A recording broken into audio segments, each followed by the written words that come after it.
Sir urea का बहुत किल्लत है, लोगों को मिल नहीं पा रहा है। बताया जा रहा है अपने देश का प्रोडक्शन भी नहीं है, तो उसके जगह में भारत सरकार क्या निकाली है, क्या यूज करना चाहिए किसानों को? देखिए, जो भारत सरकार का मापदंड है, जिसके अनुसार लोगों को यूरिया इस्तेमाल करना चाहिए, उससे ज़्यादा हम लोग यूरिया का इस्तेमाल करते हैं।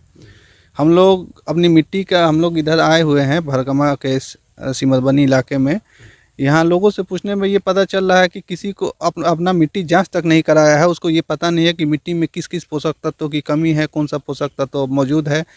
ये बस एक ऐसे ही एक धारणा बना लिया है कि इतना हमको यूरिया डालना है, इतना डीएपी डालना है, उसी तरह से ये खेती कर रहा है, जिसकी वजह से ज़्यादा यूरिया का इस्तेमाल कर रहा है प्रोडक्शन लेने के लिए, जो कि बहुत ही खतरनाक है हमारे ज़मीन के लिए, पर्यावरण के लिए और देश के लिए भी। क्योंकि एक बोरी डीएपी पे, एक बोरी यूरिया पे लगभग भारत सरकार का 2,000 रुपये सब्सिडी के रूप में जाता है, जो हमारे देश में यूरिया बनता है। जो सरकार विदेश से मंगाती है, उसका कीमत, उस यूरिया का कीमत 3,800 से 4,000 रुपये तक का है, जो 266 रुपये 50 पैसे में किसानों को उपलब्ध कराया जाता है। कहीं ना कहीं भारत सरकार को इसमें भारी मात्रा में नुकसान है।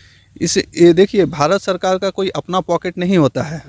भारत सरकार को पैसे की ज़रूरत होगा, हम लोग के पॉकेट से लेगा किसी ना किसी माध्यम से। उसके पास अगर पैसा बचेगा तो निश्चित ही हम किसान भाइयों के पास ही वो पैसा आएगा। तो उसके लिए क्या करना चाहिए, क्या वैकल्पिक व्यवस्था है? वैकल्पिक व्यवस्था ये है कि सबसे पहले हमें मिट्टी जांच, कोई भी फसल लेने से पहले हमें मिट्टी जांच करा लेनी चाहिए। और जो अभी हमारे देश में बना हुआ तरल यूरिया आया हुआ है, जिसका हर जगह ट्रायल हुआ, 11,000 पूरे देश में 11,000 खेतों में इसका ट्रायल कराया गया। हर कृषि विज्ञान केंद्र, रिसर्च इंस्टीट्यूट, भारत सरकार एफसीओ में इसको ला दी, अब ईसीए में भी आ गया। और बार क्या है सर बेनिफिट के बारे में? देखिए, बेनिफिट इसके बेनिफिट तरल यूरिया का इतना ज़्यादा है। सबसे पहला तो यह है कि पर्यावरण के लिए नुकसानदायक नहीं है, और जो हमारा अन्न होगा वो उच्च क्वालिटी का होगा। हम लोग कोई भी चीज़ उगाते हैं अपने खाने के लिए, अगर हम जहर ही उगाएंगे तो जहर ही खाएंगे, जिससे हमारे स्वास्थ्य के साथ पर्यावरण को भी नुकसान हो रहा है। इसी के आत्मनिर्भर भारत के में ये तरल यूरिया जो भारत सरकार के द्वारा भेजा गया है, बनवाया गया है, इसको भारत सरकार ने यूएनओ में पेश किया था कि हम लोग अब यूरिया को धीरे धीरे हटा रहे हैं और उसके जगह पे तरल यूरिया इस्तेमाल करने के लिए बढ़ावा दे रहे हैं। एक चिट्ठी भी आई हुई थी केंद्र सरकार के द्वारा, जिसको सभी विभागों में भेज दिया गया है। तो इसके बारे में और भी कोई प्रोडक्ट है जो यूज करना चाहिए? बोड़े का खाद जितना भी है, जैसे यूरिया है, पोटास लोग यूज कर रहा है, तो उसके जगह पे अब क्या कुछ नया, इसको क्या क्या मतलब मान्यता है इसमें? देखिए, एक पौधे को पूरे अपने जब तक दाने से लेके पौधा बनने तक उसको 17 तत्वों की ज़रूरत होती है। हम लोग ये जानते हैं कि बस नाइट्रोजन, फास्फोरस, पोटास से हमारा काम हो जाएगा, ऐसा नहीं है। हर तत्वों की ज़रूरत अलग अलग समय में पड़ती है, और वही तत्व हमारे शरीर के लिए भी ज़रूरत है। तो यही कहा जा रहा है कि हम लोग कम से कम जब खेत तैयार करें तो मिट्टी में जो भी, पहले तो मिट्टी जाँच करवा ले, उसके बाद मिट्टी में ही वो खाद डाल दे, और उसके बाद हम लोग जितना भी 1 महीने पत्ती आने के बाद 1 महीना 35 दिन पे तरल यूरिया इसके साथ 52-34, जिसमें फास्फोरस और पोटास दोनों उपलब्ध होता है इसको, और एक विटामिन आता है सगारिका नाम से।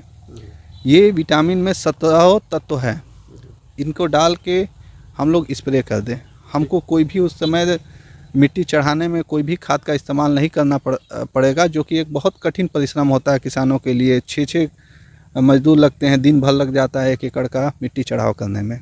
जबकि हम इसको देखें तो बहुत ईजिली, बहुत छोटे से ऑपरेशन से इस काम को कर सकते हैं। उसके लिए हम लोग हर समिति पे एक पावर स्ट्रोक इंजन भी उपलब्ध करा रहे हैं। तो हमको लग रहा है 6 महीने के अंदर हम लोग इन लोग को एक एग्रीकल्चर ड्रोन भी इस्तेमाल करने के लिए दे देंगे, जो कि किसान भाइयों की और ज़्यादा सहूलियत होगी। भारत सरकार इस पर काम कर रही है, चूँकि नया चीज़ है, थोड़ा टाइम लगेगा इसको आने में। 70 साल से यूरिया हमारे देश में चल रहा है, तो उसको हटाने में थोड़ा सा टाइम लग रहा है, लेकिन हम लोग जल्दी इसको ख़त्म कर देंगे। कहीं ना कहीं जागरूकता का अभाव है सर। निश्चित रूप से अभी हम किसान भाई यहाँ पे साफ़ पानी में, इनको भी कितनी बार ट्रेनिंग किया गया। अभी किसान भाई सामने बोल रहे हैं गड्ढे का पानी ले लीजिए, कितना ml डालना है। खेत में डालने समय नमी होना चाहिए। अभी नमी की नहीं, नीचे पानी लगा है ऊपर से ये स्प्रे कर दीजिए, ऐसा भी नहीं। खेत में पानी देने के बाद खेत थोड़ा सा सूख जाए, इतना कि पैर धंसे नहीं, तब उसके बाद हम लोग इसका इस्तेमाल करें। पत्ती पर दे, क्योंकि ये पत्ती से पौधा लेता है। अंत में क्या करना चाहिएगा हमारे किसान भाइयों को? अंत में किसान भाई से यही कहना चाहते हैं कि किसान हमारे जो भाई हैं वो खुद में एक वैज्ञानिक हैं, और कम से कम जिसके पास ज़्यादा ज़मीन है थोड़ा सा ही एक प्लॉट निकाल के उनको पहले ट्रायल करना चाहिए, उस चीज़ को सीखना चाहिए। नहीं तो हम लोग का नंबर उपलब्ध है, हम लोगों से बात करके एक छोटे से खेत में इसका ट्रायल करके और अपने इलाके के सारे किसान भाइयों को इसकी जागरूकता देनी चाहिए, क्योंकि निश्चित रूप से अगर हमारे देश का पैसा बचेगा तो हमारे ही पास आएगा, भारत सरकार अपने पास नहीं रखेगी। अंत में क्या कहना चाहिएगा सर हमारे चैनल के माध्यम से? और अंत में आपके चैनल के माध्यम से मैं बहुत बहुत आपको धन्यवाद देना चाहता हूं कि आप इतने कम समय में आके और हम किसान भाइयों के बीच इस आपके चैनल के माध्यम से कितने किसान भाई इस चीज़ को सुनेंगे और इसका इस्तेमाल करने के लिए प्रेरित। हम आपके चैनल के माध्यम से और हमारे जो क्षेत्रीय पदाधिकारी फराज सर जी हैं, उनके माध्यमों से हम लोग के लिए एक जीवन बूटी तरह साबित हो रहा है। जो पौधे को जो एक निश्चित उपज के लिए जो निश्चित एक उसको विटामिन चाहिए, पोषक तत्व चाहिए, उनके द्वारा जो क्या क्या पोषक तत्व है उसके खूबी के बारे में बताइए। खूबियाँ इसके 17 जो हमारे पौधा में पोषक तत्व लगते हैं, सारी चीज़ इसमें उपलब्ध है। जो हमारे किसान भाई प्रोडक्ट है इसके बारे में? हमारे किसान भाई जो यूरिया यूज करते हैं उसके लिए जो ये इफ्को यूरिया है जो लिक्विड में है, नैनो यूरिया। कितना ml का है ये 500 ml का है। 500 ml यूरिया जो है कितना मतलब 1 एकड़ खेत में ये उपयुक्त 500 है। ml 1 एकड़ में 500 ml जो है 1 एकड़ के लिए उपयुक्त है। जो लेकिन यूज करते हैं उसके जगह ये यूज करते हाँ, लेकिन हमारे किसान भाइयों के अंदर में एक गलतफहमी बैठा हुआ है कि जो यूरिया डालना है।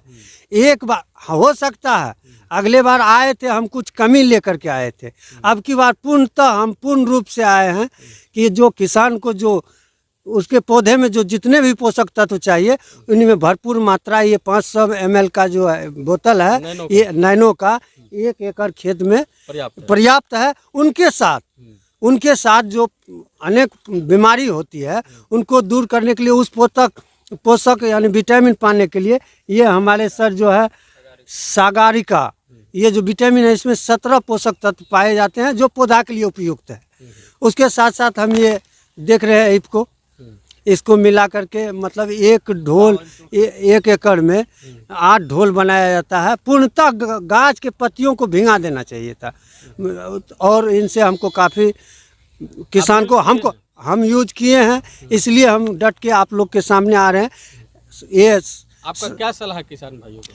हमारा सलाह यही होगा कि ये सभी किसान भाई अपनाएं और अपना आर्थिक स्थिति को भी मजबूत करें और खेत को खुशहाल करें, और वातावरण में जो हम लोग का वातावरण है उसको भी शुद्धिकरण करें, और ये वनस्पति और जीवन यापन के लिए उपयुक्त है, क्योंकि इसमें सबसे बड़ी खासियत ये है साइड इफेक्ट नहीं है। हाँ।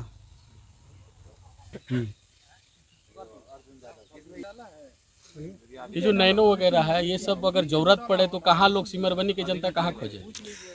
ये जरूरत